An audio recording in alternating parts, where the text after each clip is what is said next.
All right, let's take a look at the payments page on the dashboard. So on this page, you have two tabs. You have history and payment routes. History shows all of the actual transactions flowing through your system. So this is real money movement. So it will show up once your customers have made payments. And you can see every single transaction here has an associated amount and a status, because again, this is real payments that are going through your system. Payment routes, on the other hand, are basically your reusable payment instructions. So these are routes or rules that you set up through the dashboard or through Bridges APIs to tell money where to go from point A to point B. So as an example here, for this customer, Robert Brown, they have wanted to on-ramp funds, and that basically means they're going from fiat to crypto. So they want to go from USD and send it through ACH or wire, and they want it to land on the Solana blockchain as USDC in a wallet address that was specified. So let's take a quick look at how to set up a payment route together. Creating a payment route is relatively simple. So all you have to do is select who the customer is that is sending the payment. So I'm just going to search for myself. And there are three types of payment routes that you can create.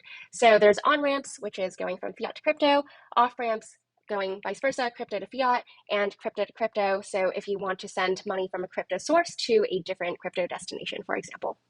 The one nuance here is that if you want to create an on-ramp, you have the option to do this with a virtual account. So if you choose to use a virtual account to on-ramp funds, and this toggle here is on, the main advantage is that this gives the selected customer the ability to deposit fiat using their own unique account and routing number that is going to be specific for this route. So that account number is not going to be shared with any other route. It is unique to the one that you're setting up here. Otherwise, if you choose to turn this off and not use a virtual account for this, then the on-ramp is going to be created with Bridges static template transfer API instead. So customer payments will be matched with a deposit message or memo instead of using that unique account number. So let's use this as an example because the steps to creating any of these kinds of routes are fairly similar. Basically, this is step one. Step two is always going to be defining the source, and step three is going to be defining the destination that you want funds to land in. So just as an example, let's do an on-ramp together that uses a virtual account. So in step two here, the next screen, you just need to define the source details. This is basically just specifying how the customer wants to send the payment rail, the currency, and then optionally, you can set a percentage-based developer fee that you take. So for the rail here, I am going to select ACH, and then it knows ACH is USD. So that means that the customer is going to be sending funds using USD on ACH. So let me go next. And here I basically set what destination the funds should land in when this route is used. So as an example, let's just go Solana USDC. And I can enter in my fake wallet address here. Click next. Dismiss this one password thing.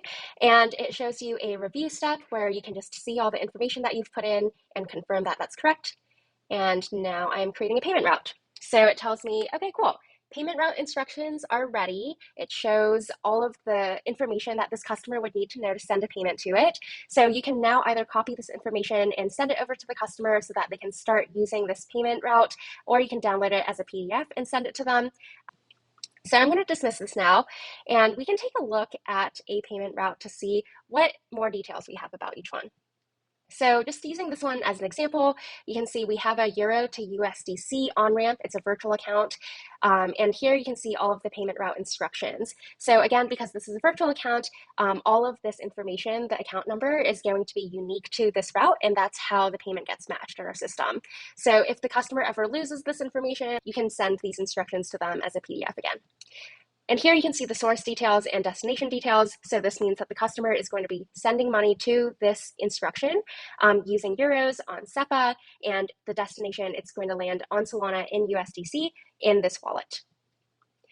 There are no payments right now associated with this route, but if payments have been made on this route, they will also show up here. So let's actually go over to history and look at individual payments / transactions and see what details we have about that. So here you can click into an individual payment and see a bunch of information about it. Up here we have the tracking and receipt section. This is basically where all of your tracking details are going to be and any relevant information about the payment as it's going through the state of being processed. So here, because the payment is still awaiting funds, you can actually see the expected settlement time for this transaction is up to 60 minutes. Maybe the payment hasn't been sent yet by the customer. We don't have a ton of tracking details yet, but as the payment kind of moves through the system, we will have more information to show here. Down here, it's basically just showing what payment route was used to create this payment, the source details and destination details that are associated with that payment route. If we look at a payment that's already been processed, you can see a bit more information about the tracking and receipt here. So you can see the incoming amount in USDC, and then it was converted to euros. So you can see the converted amount, the exchange rate that was used, and the outgoing funds that landed in that destination. On this page, there are also a couple of other filters that you have access to. So you can select a date range. And then once you select a date range, let's just say past month, it will filter by that date range. And then you will also be able to export a CSV of that information for your own purposes. You can also sort by product types. So these are basically different Bridge APIs, different products that we have that allow you to move money. So you can say, I only want to look at payments that were made using virtual accounts, for example. To learn more about these different kinds of products, you can go to our API docs.